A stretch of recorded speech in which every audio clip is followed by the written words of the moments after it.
Hello, everyone. Can you hear me okay? Yeah, is that coming through? I think it is, hopefully. Hi, thanks so much for being with us. My name's Kieran Howells. I'm the head of commercial content at Retail Gazette, which is maybe a name that you've heard of, perhaps. And I have the absolute pleasure of being joined by Harriet Tappin, who is a commercial manager at Amazon Shipping. Hi, Harriet, really good to see you. Hi, great to be here. Can you guys hear me okay through this as well? Okay, perfect. Perfect. So we're going to be having a chat on this subject, as you can see, optimizing our peak logistics for our customers, basically increasing the satisfaction that we give our customers along the way. So a bit of context before we dive into the conversation. We at Retail Gazette actually did some research back in 2023 peak, along with Amazon Shipping. And it was really, really fascinating research. It told us a lot about, evolving customer expectations and basically how retailers were dealing with this obviously incredibly important part of the year. So we reached out to 350 UK retailers.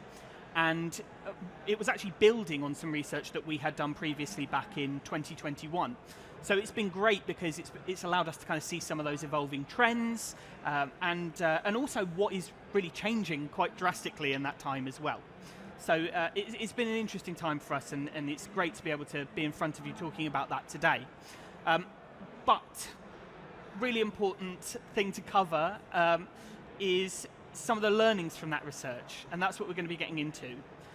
Obviously, customer expectations are changing, purchasing habits are evolving, and we're going to kind of delve into that a bit and hopefully give you some key things to help you with your peak 2024.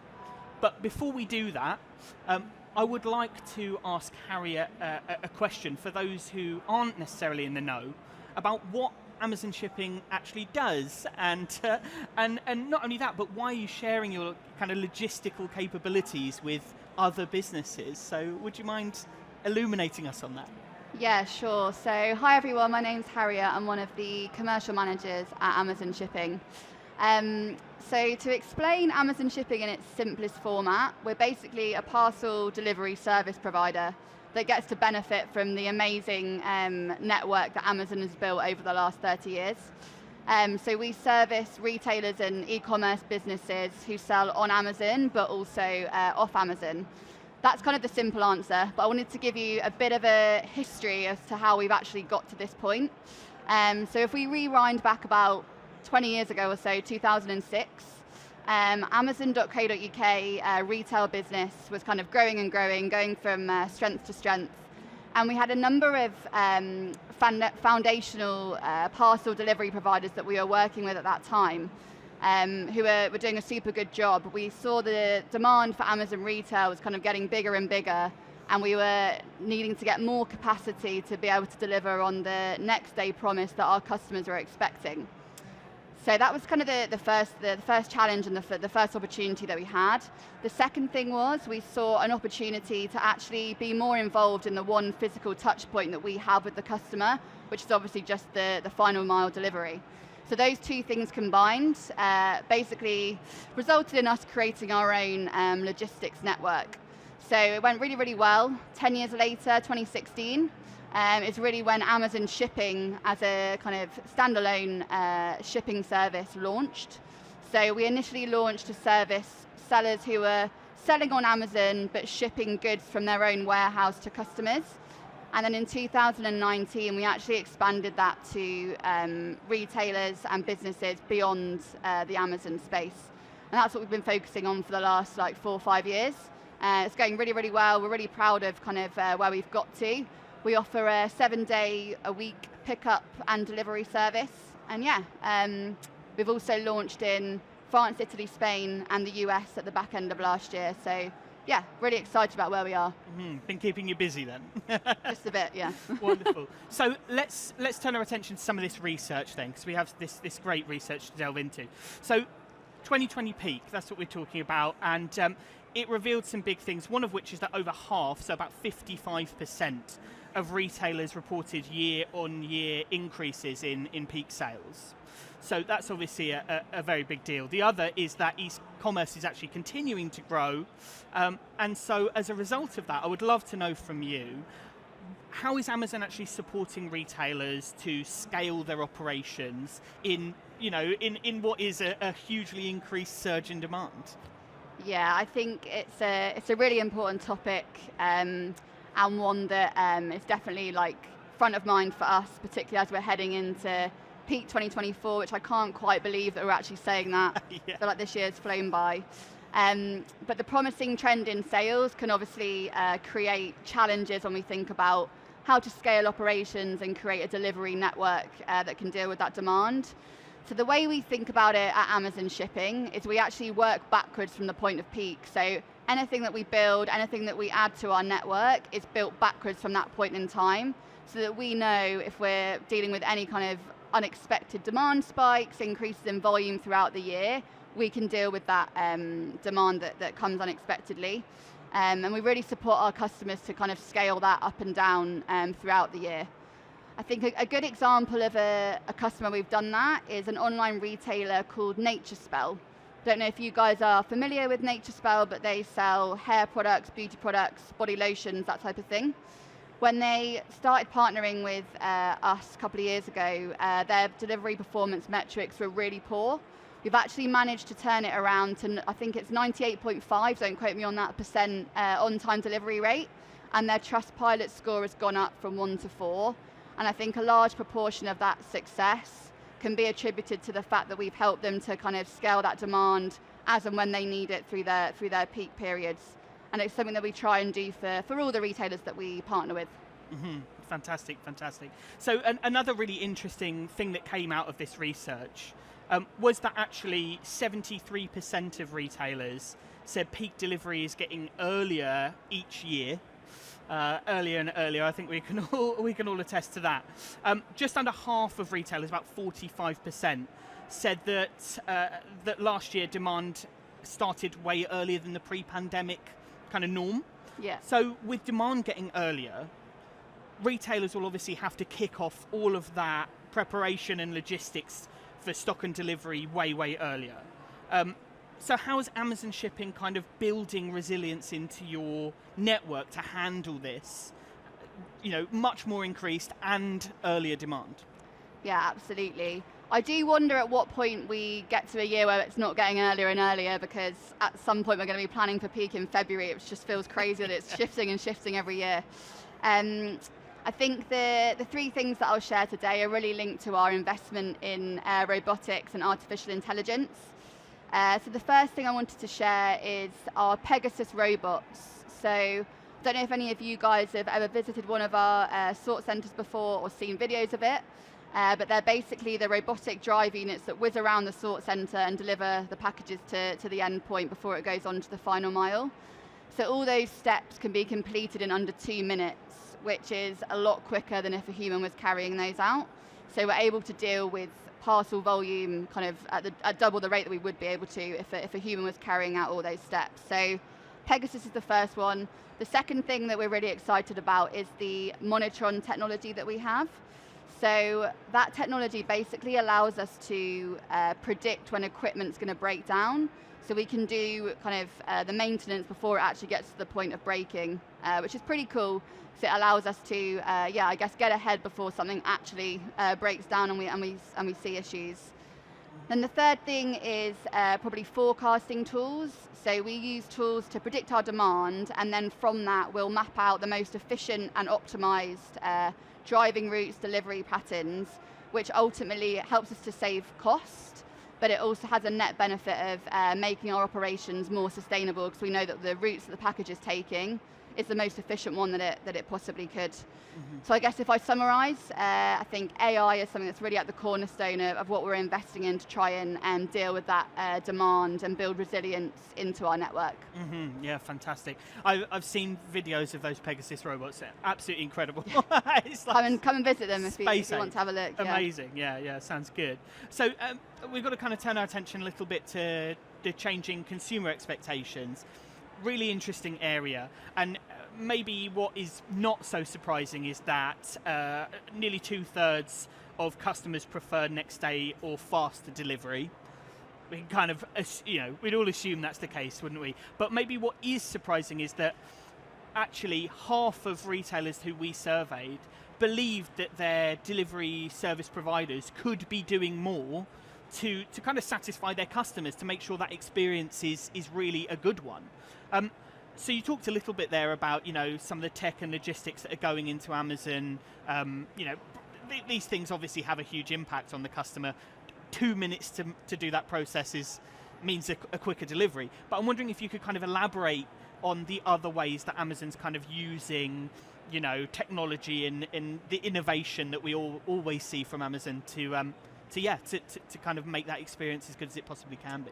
Yeah, I think it's a really interesting topic, and it's one that I actually resonate with, because if I think about when I'm buying a product online, if I know that product is available from multiple retailers and businesses, I'll have all the tabs up on my Safari. I'll be checking what's the price, first of all. Secondly, I'll be looking at what's the delivery option on there. Is it fast? Is it cheap? And depending on my need, I'll probably select what website I buy from purely based on that. So I think it's a really interesting trend that we need to pay attention to. I was at the Delivery and Logistics Summit yesterday. I don't know if anyone in this audience was there. But there was a really interesting piece of research about basket abandonment by Retail Economics. And actually, pretty much every single factor that is linked to basket abandonment is something to do with the delivery service provider or the delivery service being offered. So it's super, super important. And I think as Amazon, we obviously have skin in the game. Our roots being a retailer, we really want to make sure that we deliver that positive experience for customers. So one of the things that we do to make sure that we deliver on our delivery promise is we actually have multiple routes set up in the background for any package. So that package has got route A. If route A fails, we've got route B or route C that it could potentially go down to make sure that we can deliver the promise that we set out at the start. And it's obviously not just about speed. Speed is obviously really important, but it's also about transparency. So for both retailers and for the end customer, we want to make sure that they can see at every stage of the journey where their parcel is, when it's going to be delivered, and for some retailers, they want things like one-time passcode for that added layer of reassurance. So that can also be something to consider as well. There's so much of what you just said, resonates, because we're all consumers as well as people in the industry, and I think it was Rory Sutherland who said that actually the anxiety of waiting for a package and not knowing when it's going to turn up is the worst part, isn't it? Actually, just having that information, having some clarity is a big deal. Which I think is where things like Uber don't help, because you just expect your Uber taxi to arrive. You want to know where it is and you want to be able to track it the whole way. So we're kind of being held to a high bar. With companies like that as well. Exactly. Yeah. It's exactly what we're talking about, isn't it? The evolving expectations that people have now.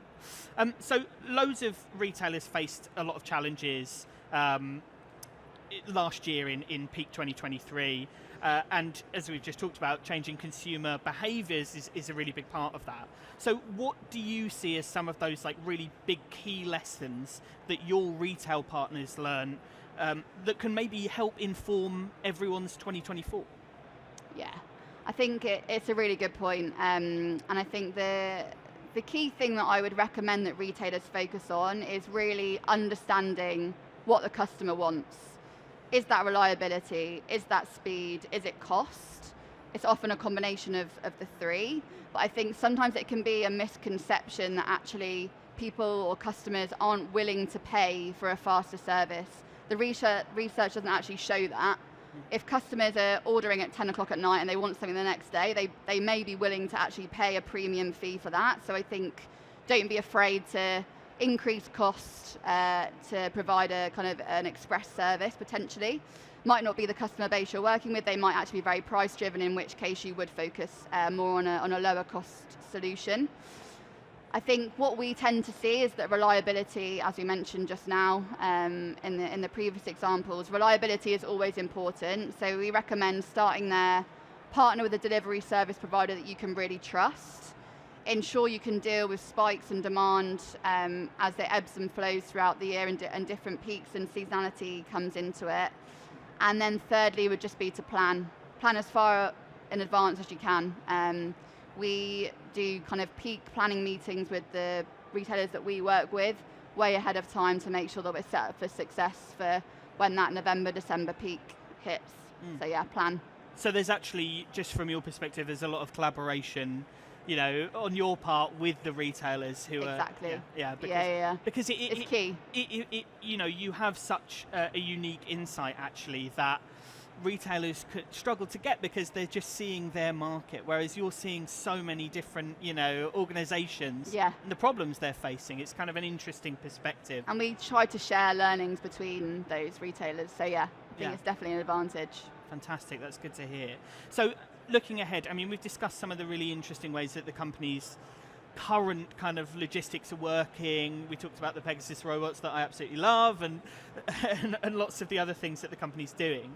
But could you give us some insight into kind of how you're shaping the future at Amazon Shipping?